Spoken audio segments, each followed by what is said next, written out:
I am Franz Cervantes, grade 7 Aquarius. My video presentation is all about the microscope. First, we will discuss the history of microscope. Hans and Zacharias Janssen produced the first compound microscope in the 1590s. They were Dutch eyeglass makers. They began experimenting with the ways to use different lenses. When they put a lens at the end of a small tube, they discovered that the objects near the end were magnified more than the lens itself could achieve. Galileo Galilei was credited by inventing one of the first compound microscopes in the year 1625. It is called compound microscope because it has more than one lens. He added a focusing device to his microscope and of course went on to explore the heavens with his telescopes. In 1665, Robert Hooke had access to many microscopes available in the Royal Society of London. He examined everything he could get his hands on. When he examined a very thin slice of cork, he thought the close-up views resembled small empty rooms. It reminded him of small rooms found in monasteries. Thus he named these rooms cells. This gives way to the discovery of cells. In 1674, Anton van Leeuwenhoek, Dutch scientist, worked to create stronger lenses that result to more powerful microscopes. He was one of the first scientists able to observe bacteria movement in a single drop of pond water. The prototype for the compound microscope was credited to Joseph Jackson Lister in 1830, which reduced spherical aberration or the achromatic effect by showing that several weak lenses used together at certain distances gave good magnification without blurring the image.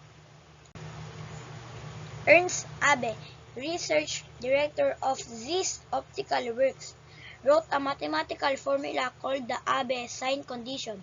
His formula provided calculations that allowed for the maximum resolution in microscopes possible in 1872.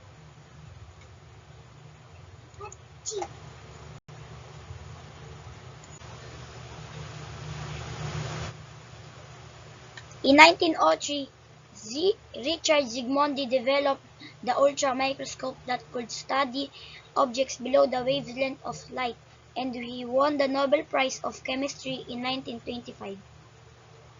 Fritz Zernike invented the phase contrast microscope in 1932 that allowed for the study of colorless and transparent biological materials, for which he won the Nobel Prize in Physics in 1953.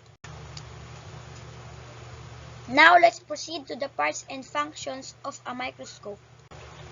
A microscope comes from the ancient Greek mikros, meaning small, and scopin, which means to look. It is a tool which can help you see tiny objects and living organisms. It makes them look bigger. The science of investigating small objects and structure using such an instrument is called microscopy. What makes a microscope determine how clearly a small object can be viewed? Number 1. By magnification. Describes how much larger an object appears when viewed. The magnification is written on the side of the lens. The value could be 4 times, 10 times, 40 times, or 100 times. To calculate the total magnification of the compound light microscope, multiply the magnification power of the ocular lens by the power of the objective lens. For example, a 10 times ocular lens and a 40 times objective would have a 400 times total magnification. Number 2. The resolution or resolving power. The capacity of a microscope to distinguish finer details of an image.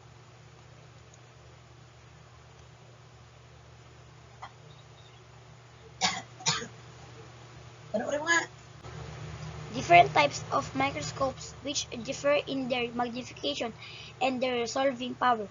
Number 1. Optical microscope. Uses visible light to form an image. It uses glass lenses to magnify and resolve images. The image that was formed can be viewed from an eyepiece. Two types of optical microscope. A. Compound. Uses two or more double convex lenses to magnify the object. It can magnify object up to 1,200 times. B. Stereo microscope, also known as dissecting microscope. It magnifies the object 100 times and gives three-dimensional image.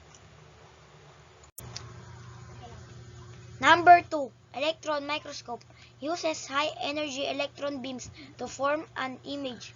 The image that was formed can only be viewed from a photographic plate or from a computer screen. The image magnified can reach up to 2 million times. Parts and functions of a microscope. Number 1. Eyepiece or ocular lens. This is the part used to look through the microscope. Number 2. Body tube or lens tube.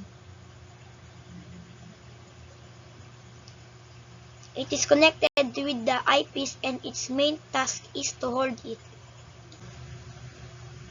Number 3. Revolving nosepiece. It holds the objective lenses.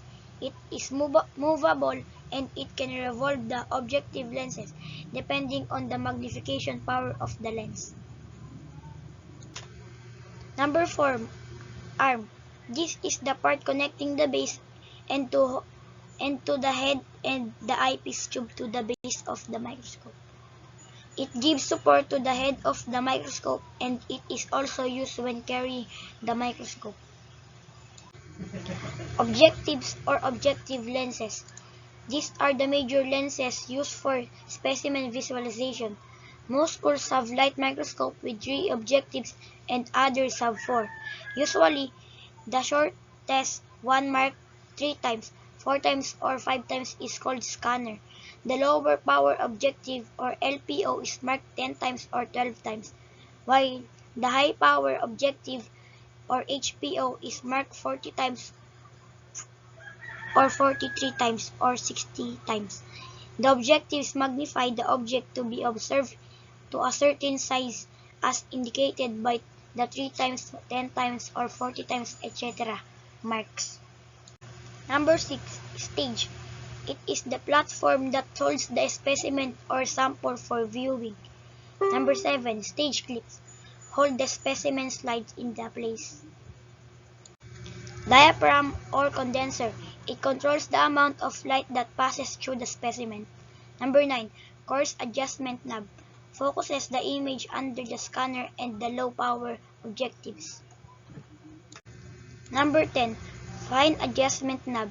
It focuses the image under the high power and oil immersion objectives.